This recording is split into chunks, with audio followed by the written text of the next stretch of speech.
Bismillahirrahmanirrahim. Assalamualaikum warahmatullahi wabarakatuh.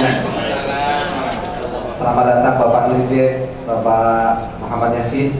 Alhamdulillah kita sangat berbahagia dan berbangga hati beliau selalu menyempatkan kalau sudah 2 kali dan berarti ada keikatan kita. Intinya tujuannya sama, ingin memperbaiki bagaimana perhajian Indonesia lebih baik. Untuk mempersingkat waktu, Bapak Saudara sekalian, ada kalimat penyambutan. Mohon dipersingkat pakai Hafiz sebagai dari Asbihu menyampaikan kalimat apa ya? Kalimat sambutan lah kira-kira begitu. Padahal kalau ya teman-teman maskuran. Bismillah, walhamdulillah, wassalatu wassalamu ala rasulillah Sayyidina Muhammad abdillah wa ala alihi wa sahbihi wa man tabi'ahu wa wala amma ba'du. Assalamualaikum warahmatullahi wabarakatuh. Al-Mukarramun, Bapak-bapak Kiai, Bapak-bapak, Ibu-ibu, undang-undangan kita khususnya dari pimpinan Kasturi dan rombongan, pimpinan Askurindo dan rombongan, pimpinan KPH dari Jawa Timur, dari Jawa Tengah, dari Jawa Barat, dari Jakarta, dari Lampung, yang semuanya sudah berada di sini. Saya ucapkan selamat datang kepada semuanya, khususnya kepada Bapak Dirjen yang telah menyempatkan hari ini adalah hari kedua beliau bertatap muka, bersilaturahmi dengan kita, menyampaikan hal-hal yang berkenaan dengan kepentingan umat Islam khususnya dalam penyelenggaraan haji. Bapak-bapak, ibu-ibu, sekali lagi terima kasih kepada Bapak Dirjen yang telah hadir pada hari ini, dan kami sampaikan bapak-bapak, ibu-ibu, memang yang ditunggu oleh bapak-bapak, ibu-ibu ingin menyampaikan kepada Bapak Dirjen, bukan saja kepada Pak Dirjen. Diharapkan bahwa saluran-saluran yang mampet selama ini akan terselesaikan dengan dialog, sekalipun tidak memuaskan karena mungkin waktu nanti, paling tidak bapak-bapak akan menyampaikan segala sesuatu yang terjadi selama ini. Di sini juga ada bapak-bapak dari Kasturi, bapak-bapak dari KPIH. Tentunya nanti hal-hal yang dimasukkan akan sangat bermanfaat bagi penyelenggaraan haji khususnya dan kepentingan keagamaan lainnya. Oleh sebab itu, sekali lagi kami mengucapkan selamat datang kepada semuanya.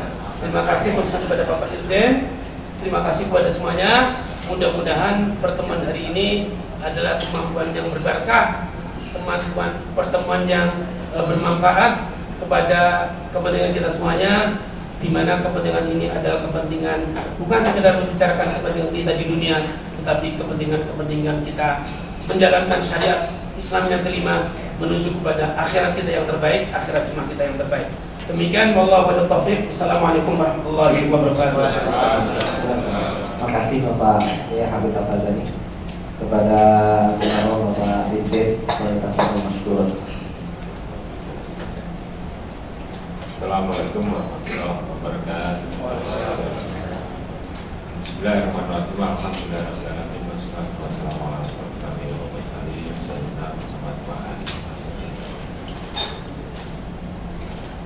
Pak Kiai Hafiz, Wakil Ketua Asmati, Moderator, Wali dan Bapak sekalian, tidak bisa saya sebutkan satu persatu namanya. Yang saya hormati dari Allah Subhanahu Wa Taala. Pertama, mari kita banyakkan puji dan syukur dari Allah Subhanahu Wa Taala sehingga kita bisa bersilaturahmi pada sore hari ini, membahas hal-hal yang berkaitan dengan penyelenggaraan ibadah haji.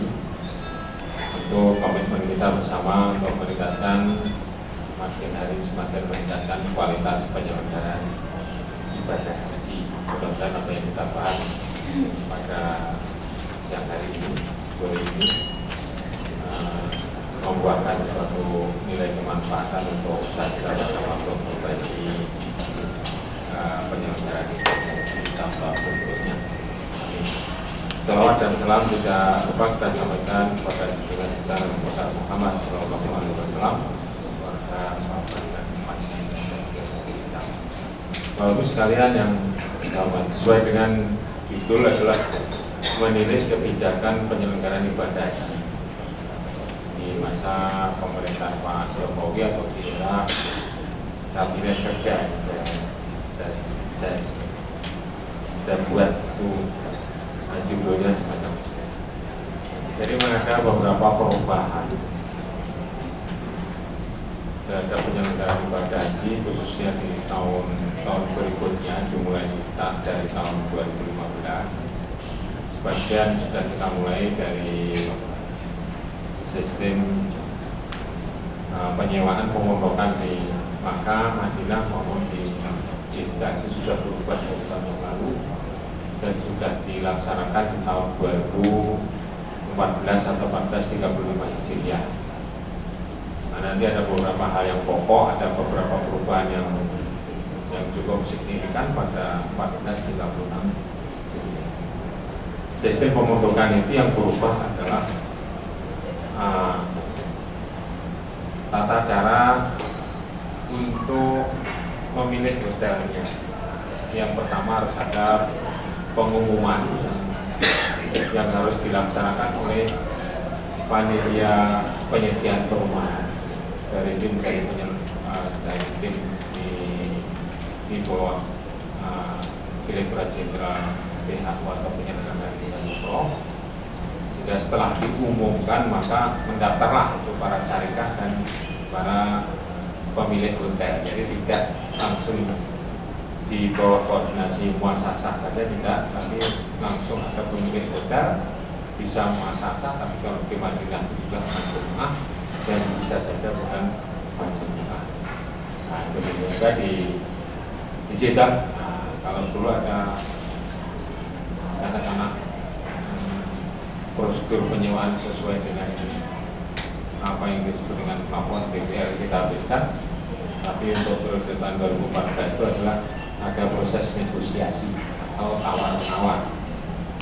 Sehingga dari perubahan sistem ini, di satu sisi kita bisa memilih hotel yang baik atau pemondokan yang baik, dan yang diusahakan setiap kamarnya ada kamar mandinya, kemudian juga bangunannya adalah bangunan baru, prasarana dan fasilitas hotelnya diusahakan lengkap sebagaimana kriteria yang disebutkan. Misalnya ada tampungan air, bukan hanya tampungannya tapi airnya harus juga ada.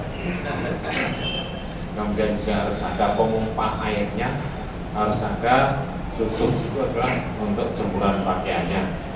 Kemudian fasilitas di dalamnya harus ada air conditioning atau AC, dan juga harus ada kipas angin, dan fasilitas kamar mandi menempel atau jadi satu dengan kamarnya sehingga tidak mendatangkan antrian yang di luar kamar itu, sehingga antriannya cukup kamar itu, kecuali ada beberapa pemadatan yang terjadi di A07 Mas Baskin itu masih ada yang penempatan satu kamar itu 9 orang, tapi rata-rata di lain tempat itu sudah tidak demikian, proporsional yang memang padat tapi tidak pemadatan, ada yang justru bahkan longgar. Nah, khusus untuk di Madinah terjadi suatu katakanlah prestasi untuk periode penempatan yang pertama, yaitu penempatan di luar markasnya. Nah, itu sebanyak 17.250 jamaah. Tapi sudah kita berikan kompensasi, yaitu sesuai dengan kontraknya apabila menempatkan di luar markasnya maka ada denda sebanyak 300 riyal. Nah, yang demikian ini menjadikan suatu pengalaman bagi kita untuk semakin memperbaiki sistem untuk penyewaan pemondokan, tidak lagi didasarkan atas sewa akomodasi yang sifatnya menyerahkan sepenuhnya kepada majmuah, dan kita tidak tahu sebenarnya dari awal hotelnya yang dimana, tidak tahu Pak kalau sistem akomodasi.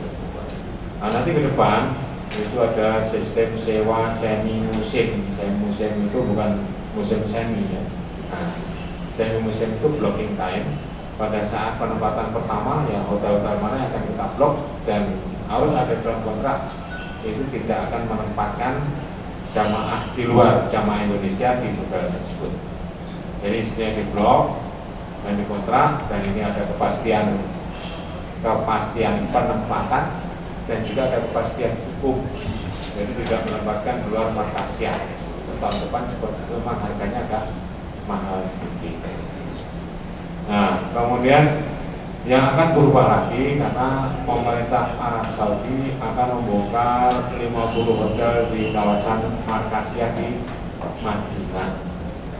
Nah, sehingga kita harus secepatnya pergi ke sana untuk memberikan down payment terhadap hotel-hotel yang masih akan, katakanlah, tidak akan berubah proporsinya, artinya tidak akan dibongkar, ya, sudah pasti bahwa dia akan beroperasi. Itulah yang akan kita bayar dulu, sebagaimana negara-negara lain juga membayar 15% saat sekarang.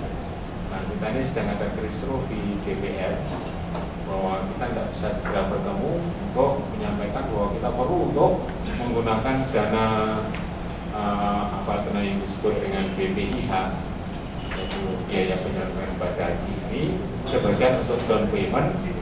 Apalagi kalau sudah disetujui lebih awal, misalnya saja dalam bulan-bulan ini, maka akan lebih menguntungkan bagi pemerintah Indonesia untuk bisa melakukan katakanlah kontrak-kontrak yang lebih awal, karena situasi sekarang itu situasi bersaing untuk mendapatkan perumahan.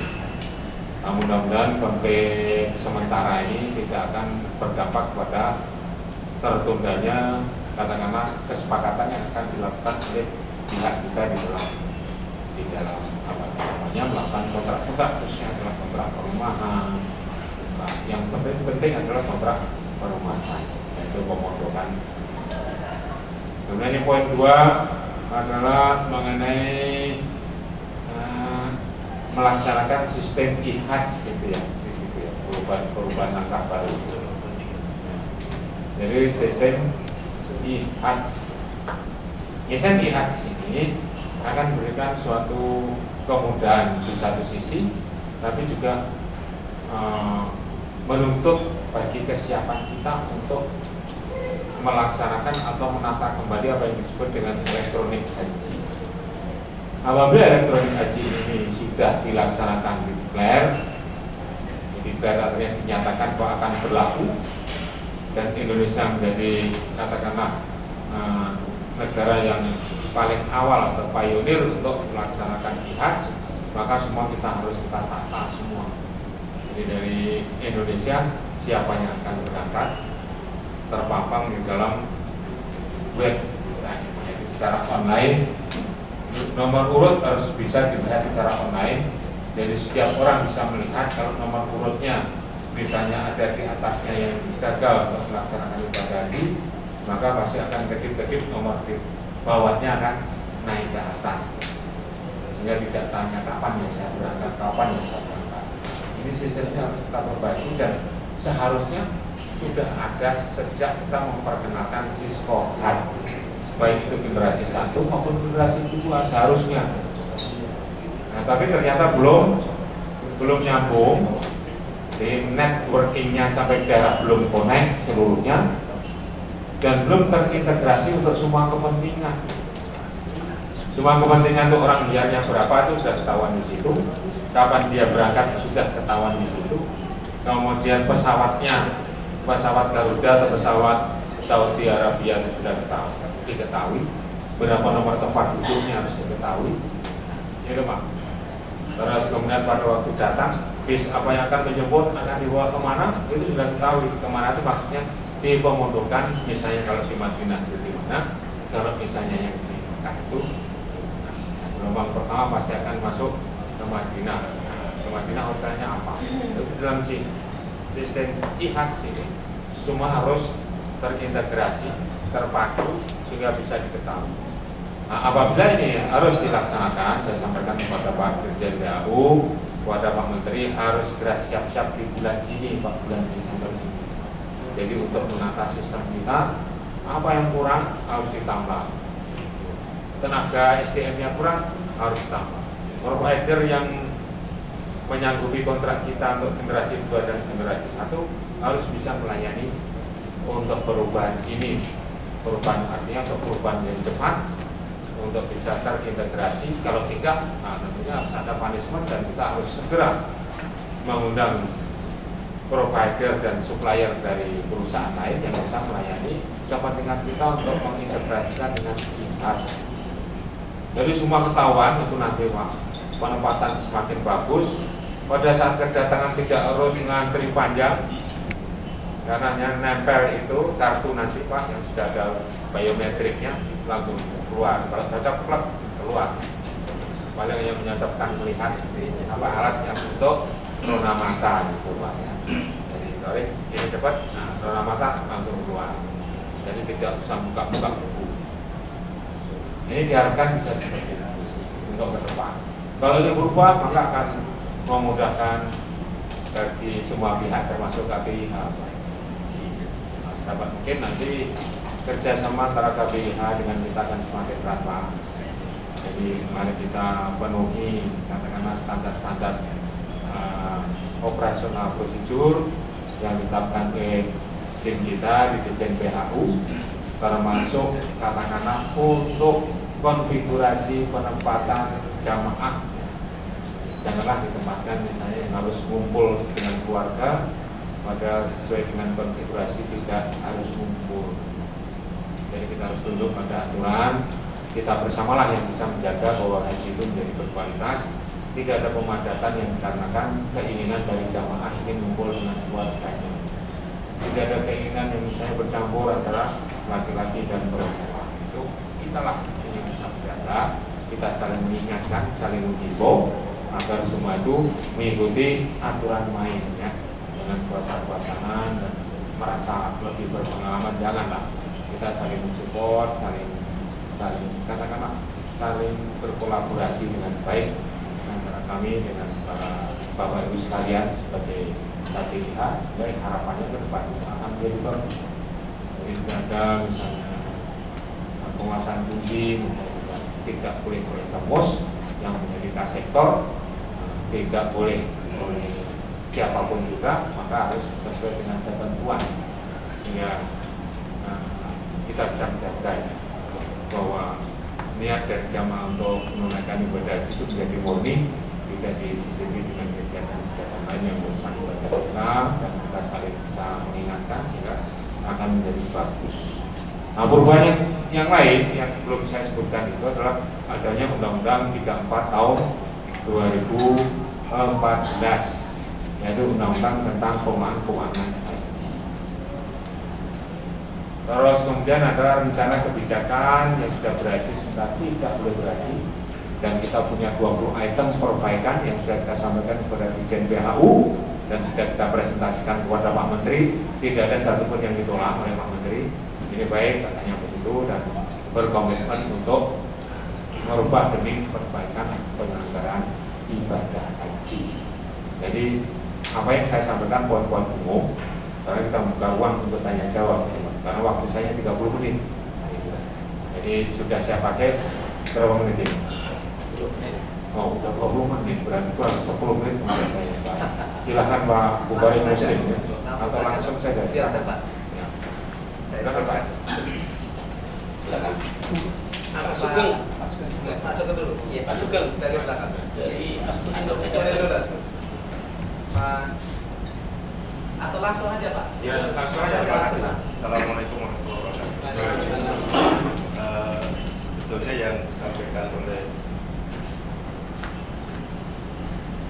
disampaikan oleh Pak Irjen, kalau kami melihat tidak ada sesuatu yang baru.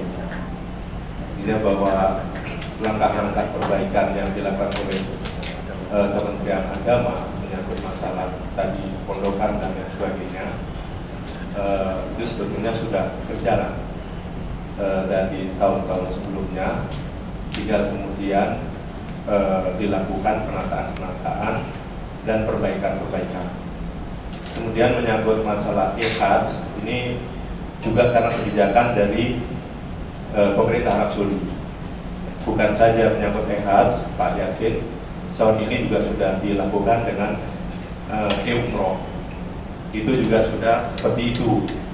Jadi sekarang ini untuk umroh itu kontrak modal beres dulu, umroh sudah diberlakukan seperti haji oleh Kementerian Haji Arab Saudi. Kemudian yang ingin kami sampaikan dan ingin tanyakan dengan Pak Yasin adalah menyangkut masalah pengelolaan keuangan haji. Pengelolaan keuangan haji ini sesungguhnya ada 3 pihak, atau sekurang-kurangnya adalah 2 pihak jamaah dan pihak pemerintah. Nah, dari dulu kami di asosiasi selalu perhatikan bagaimana sesungguhnya pemanfaatan pengelolaan haji itu yang kemudian mempunyai dampak langsung atau manfaat langsung kepada jemaah. Karena begini, kalau menurut saya mungkin aturannya boleh bisa berjalan, tetapi ada aturan hak yang selama ini tidak dijalankan oleh pihak Kementerian Agama menyangkut manfaat-manfaat yang selama ini telah diterima oleh Kementerian Agama tetapi tidak diterima langsung oleh jemaah. Nah, sementara kemudian penggunaan dana-dana yang tadi besar oleh Kementerian Agama sendiri tidak memperoleh kewenangan dari jamaah untuk memanfaatkan itu. Nah, sekarang di mana sesungguhnya posisi jamaah, Pak Yasin? Posisi dari jamaah yang selama ini sudah membayar kepada Kementerian Agama di dalam undang-undang tersebut, begitu. Kemudian juga Pak, yang kami ingatkan kembali, akad Pak, karena bagaimanapun juga kebijakan itu harus ada payung hukum. Akad yang diberikan oleh jamaah kepada Kementerian Agama itu seperti apa? Sekarang ini kan orang hanya bayar, kemudian 4.000. Nah, kemudian Kementerian Agama mengeluarkan kwitansi dalam bentuk BPIH. Nah, uang itu sendiri pada saat ini berada di bank dan tentunya ada manfaat-manfaat yang bisa diterima oleh si jamaah. Nah, akad ini tidak ada. Oleh karena itu posisi jamaah tetap saja adalah posisi yang lemah, posisi yang tidak memperoleh manfaat atas keuangan tersebut. Kami dari dulu mengkritik adanya optimalisasi haji itu dari asosiasi Pak, karena optimalisasi haji itu sendiri tidak mencerminkan keadilan dan juga tidak mencerminkan adanya kemampuan. Artinya tidak boleh satu pihak membantu pihak lain, sementara pihak yang berangkat itu juga tidak mampu. Saya kira itu, karena mungkin waktu yang terbatas, sebetulnya banyak hal yang ingin kami sampaikan. Tapi satu lagi Pak Yasin, kejadian kemarin di Medina menunjukkan bahwa saya melihat memang kita harus tahu budaya orang Arab. Jangan sampai di media kan sudah ramai itu soal efisiensi. Nah, kemudian terjadilah peristiwa di Madinah. Yang saya maksud adalah bahwa jangan sampai bahwa keinginan kita untuk mengefisiensikan sesuatu kemudian mempunyai dampak yang sesungguhnya malah lebih dari tidak efisien. Karena karakteristik orang Arab itu ya seperti itu. Gitu. Saya kira itu, terima kasih. Assalamualaikum warahmatullahi wabarakatuh. Kita sebutkan nama. Assalamualaikum warahmatullahi wabarakatuh. Nama saya Abdullah, saya dari Bekasi. Saya langsung saja ke poinnya. Kemarin ada beberapa hal yang memang saya ada betul. Yang pertama, petugas di Jeddah, dan kita yang kedua. Saya sudah sampaikan itu kemarin. Saya bilang tolong cooperate, jadi bagi perombongan. Apa mau dia? Ada petugasnya Pak katanya. Akhirnya semuanya disusun oleh 450 orang itu, 440 orang. Sehingga apa yang terjadi ketika sampai di masjid, ternyata ada 2 uang terpaksa itu bagi apa? Koper kami terbagi 2. Kami angkat barang-barang itu. Wah, ini saya dulu masukkan sudah saya angkat itu ya. Yang kedua, apa yang kata Pak Syekh tadi terbukti juga itu kami. Ketika di Madinah, kami sudah pada hotel, tapi hotelnya masih ada orang Mesir. Kamu keluar dia, kami yang kontak katanya ini. Berapa jam kami nunggu?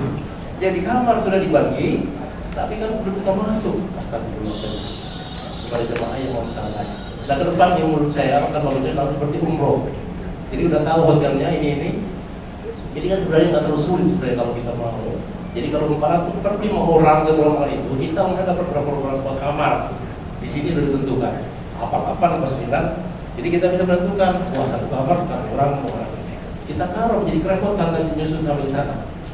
Kalau kita diberitahu bahwa satu rombongan itu dapat 8 atau 9 kamar, artinya kita bisa langsung menentukan di mana setiap kamar itu berapa orang yang harus kita isi. Ini permintaan kita mungkin mobil semua agar nanti misalnya tidak melaporkan kita. Jadi sekarang ini ketika kita rapat itu kita masih masih blank. Berapa kamar yang kita dapat? Kalau kita udah tahu nanti dari kalau 5 orang 9 nanti. Artinya kan ada yang 6, ada yang 5. Kemudian memang kesulitan kita kan membagi jemaah itu kan ada yang perempuan banyak, ada yang laki-laki banyak. Kemudian yang ketiga, yang sebentar saja dulu. Mungkin ada yang dulu kayak Kudus ya. Assalamualaikum warahmatullahi wabarakatuh. Saya Muhammad Abdul dari Kudus ya. Langsung saja ini pertanyaan. Kenapa Indonesia tidak membangun hotel sendiri di sana? Padahal dulu direncanakan tahun 2002 itu ada rencana membangun di Azizia, tapi sampai sekarang belum terlaksana. Padahal kalau itu terjadi, itu biaya ONH itu lebih murah dan data yang masuk di Kementerian Agama itu memang sudah saya dengar itu triliunan. Yang kedua, tadi sudah disebutkan kalau yang sudah haji itu tidak bisa atau tidak boleh haji. Kalau memang tidak boleh haji, itu bagaimana nasib pembimbing, terutama yang ada di KPI kecuali mungkin terima kasih tadi tidak disebutkan. Ya dua aja Pak.